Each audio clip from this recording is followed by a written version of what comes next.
Assalamualaikum warahmatullahi wabarakatuh. Apa kabar sahabat Toko Mandiri Indonesia? Ya, ketemu lagi dengan saya Hanafi dari tim Toko Mandiri Indonesia. Malam ini saya ketemu sama rekan saya Pak Fitri Bagus. Jadi tadi kita habis meeting, habis meet up sama mitra yang insya Allah mau buka toko dalam waktu dekat ini di Kota Pemalang ya. Sudah selesai.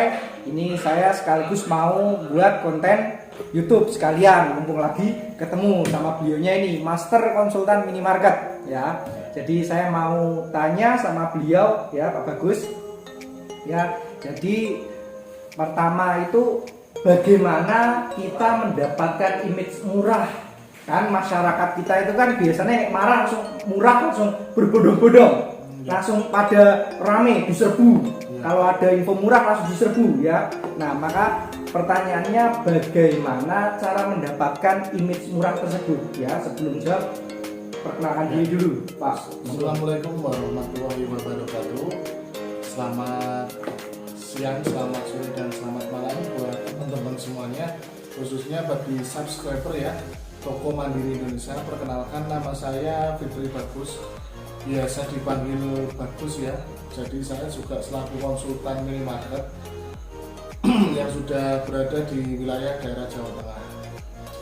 Baik ya, untuk menanggapi sebuah pertanyaan dari tadi Master Hanafi tentang bagaimana sih memberikan image murah terhadap sebuah toko dan kategorinya toko tersebut itu adalah toko baru. Agak tenang sedikit ya, toko baru supaya konsumen itu tertarik dan juga toko tersebut akhirnya mendapatkan sebuah pelanggan ya. Kalau kategori ini kita bisa kategorikan ada 3 cara sebenarnya. Yang pertama, kita bisa dengan media sosial, kita memberikan iklan sarana prasarana dengan media sosial, bisa lewat WhatsApp group, Facebook, ataupun dengan lewat konten YouTube seperti ini. Yang kedua, kita bisa majang sarana prasarannya itu yang kelihatan di area penjualan. Di area penjualan, contohnya mungkin di dekat meja kasir, saat konsumen mau belanja dia tahu POP ya, bisa POP dengan ataupun yang sarana dipajang. Kita pun bisa pajang itu biasanya kalau di neon box sebuah minimarket itu ada tempat sarana prasarana. Jadi bisa spanduk ya, ataupun baliho biasanya. Nah, dengan cara seperti itu tujuannya adalah mengundang pelanggan. Tujuannya adalah mengundang pelanggan karena sebenarnya untuk membentuk image murah itu adalah target market supaya konsumen yang sebelumnya itu dia belanja di toko sebelah, di toko kompetitor bisa datang ke toko kita. Itu adalah suatu strategi. Tapi juga harus dicatat bahwa untuk mendapatkan image murah dan pelanggan itu dari konsumen itu bisa menjadi pelanggan. Jadi kategorinya itu konsumen akan datang kembali. Jadi kita harus repeat ya. Nah, dari konsumen kita harus membuat promosi tersebut itu terus menerus, Pak. Katakanlah kita bikinnya di saat 3 hari sekali JSM lah, di saat hari Jumat, Sabtu Minggu, di saat weekend, di saat mungkin para pekerja sedang libur atau ibu-ibu, saatnya untuk mereka jalan-jalan, berbelanja, sehingga juga tahu. Terus yang kedua adalah di saat momen-momen tanggal gajian biasanya. Jadi kita harus tahu kapan dan tanggal kapan dan waktunya supaya tepat sasarannya. Jadi tidak kita membuang biaya yang cukup besar sehingga nanti tidak mendarat.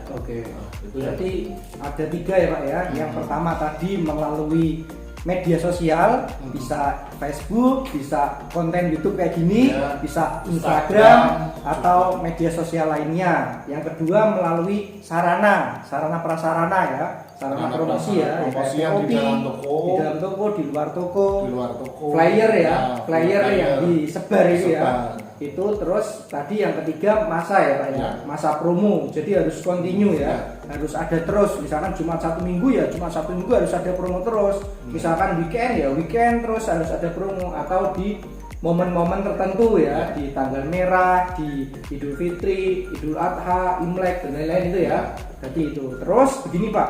Jadi apakah murah itu jadi apa ya, tolak ukur atau yang paling utama di retail Pak?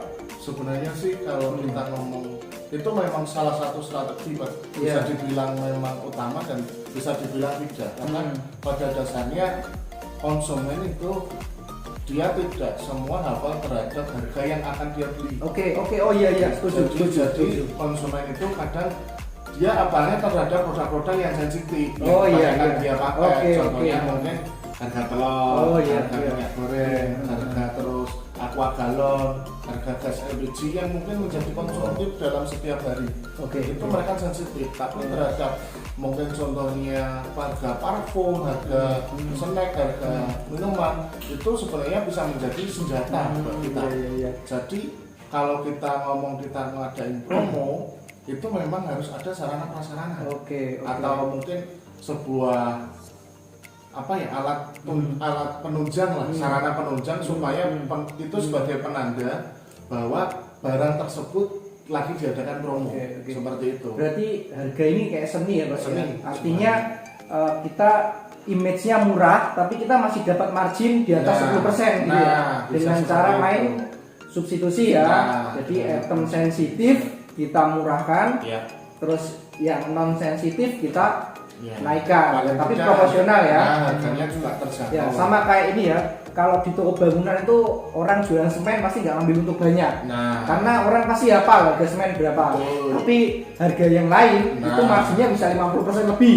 Ya, kayak komponen yang kecil-kecil itu pasti 50% lebih ya. Pastinya juga kalau ilmu pedagang hampir sama ya Pak ya. Kurang lebih trik-triknya dia hampir sama. Tapi yang pasti di sini harus ada satu itu yang saya ngomong, harus ada alat penunjang seperti sarana prasarana, terus yang tadi kita bikin flyer ataupun spanduk dan sebagainya. Kalau tidak ada penanda itu, dia harganya tetap sama dipajang dengan harga yang produk yang lain, tidak akan orang tahu. Jadi tetap karena harus ada sarana ya. Jadi sudut pandang konsumen itu melihat sekarang ini mereka lebih tertarik dengan adanya diskon. Contohnya dia beli barang, beli 2 produk, katakanlah dia pembelian produk kedua harganya 50%. Padahal kalau kita ngomong itu sebenarnya cuma strategi bisnis saja. Saat harga kita belikan satu, harganya mungkin harganya seperti itu kurang lebih. Ini substitusi ya, kita main kayak gitu ya.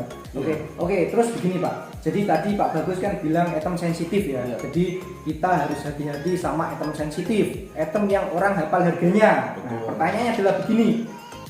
Setiap area coverage atau wilayah itu kan pasarnya beda-beda Pak Bagus. Pasti pasarnya beda. Artinya kalau namanya sensitif kan yang pasti laku, yang jadi Pareto ya.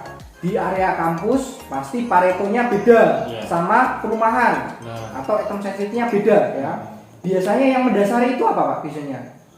Jadi kalau dalam penjualan sehari-hari, jadi yang seperti Pak Hanafi tadi sebut, seperti yang Pak Hanafi tadi sebut, makanya kita adanya manajemen program komputer. Program komputer itu sangat menunjang sehingga kita bisa melihat barang-barang yang kategorinya kita jual dalam satu hari itu sampai berapa lakunya. Artinya computerized ya. Kita harus mulai computerized ya. Sehingga kita akan tahu. Kita akan tahu barang yang cepat laku dan tidaknya. Tapi sebenarnya semua itu bisa menjadi tolak ukur dan tidak sebenarnya. Karena memang benar tadi dibilang item sensitif itu memang kategorinya adalah satu, dia adalah item-item Pareto yang paling laku ya. Pareto itu yang paling laku teman-teman, yang paling laku itu. Terus yang kedua mungkin adalah yang menjadi kebutuhan sehari-hari. Sembako pastinya. Pulsa itu termasuk pulsa ya.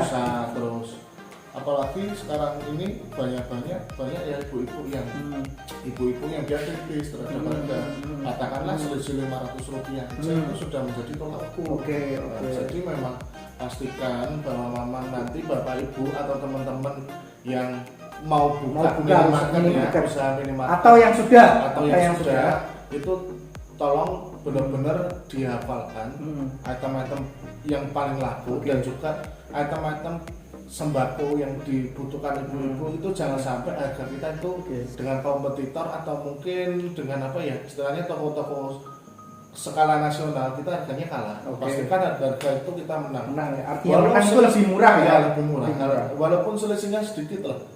Selisih Rp500-200 itu tapi bagi konsumen sangat berarti. Ya jadi itu ya tadi Pak Bagus nyinggung pentingnya computerized ya. Jadi ini sekalian saya sharing gini Pak Bagus. Jadi saya itu kan sudah ada beberapa toko, terus sistem sudah jalan. Jadi ketika ada PB atau order atau belaan ya, kita ngomongnya itu kan datang. Kalau dari faktur dari sales itu kan sudah pasti ada angkanya, deskripsinya, value-nya, atau barcode-nya, harganya, harga pokok berapa, total berapa, itu kan nanti harus sama dengan komputer ya. Nah kalau biasanya grosir yang non computerized, yang manual pakai jam tangan, itu kita sering salah. Kadang harganya kemahalan ya, jadi ngasih harga grosirnya itu kemahalan, kadang kemurahan itu. Jadi misalkan harganya sebenarnya 10.000 satunya, tapi kurang 01, nulisnya 1.000 kali 10 berarti 10.000, padahal hasilnya 100.000, berarti dari grosirnya kan rugi kalau kayak gitu ya. Kadang juga begitu, harganya 10.000 tapi harganya 1.000, kebanyakan 0 jadi 10.000, kita beli 100.000 kita yang rugi. Nah ini jadi adanya computerized itu kita jadi tahu, jadi ngerti ya, memudahkan karena kan stok masuk ke komputer sekalian rupiahnya kan sama betul. Begitu. Sebenarnya kalau kita ngomong investasi seperti computerized, kadang para pelaku pedagang itu kan melihat bahwa dikira itu mahal suatu aset komputerisasi dan kadang tidak mau repot saat melakukan proses penginputan barang, padahal kalau dipikir setelah itu berjalan memudahkan. Betapa banyak keuntungan yang didapat. Satu memudahkan waktu sehingga terus kesalahan-kesalahan yang minim bisa diminimalis lah kesalahan.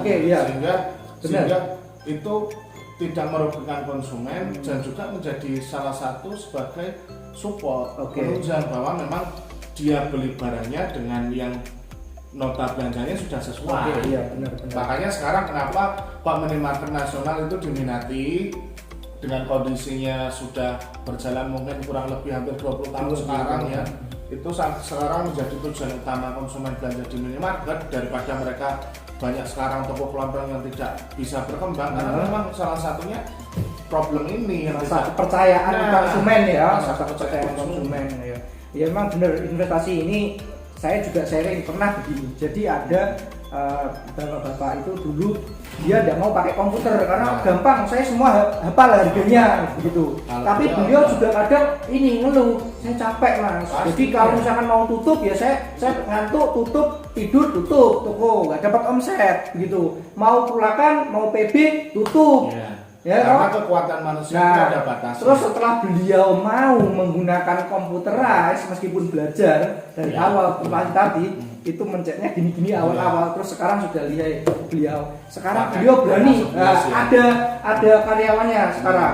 Nah kita lihat ada karyawan, terus kemarin pas saya main ke sana beliau ngomong, mas saya sekarang bisa tidur siang gitu, saya bisa tidur siang. Terus omsetnya juga nambah mas ternyata dengan adanya, karena kan toko saya buka terus dari jam 7 sampai jam 11 buka terus karena ada yang menggantikan.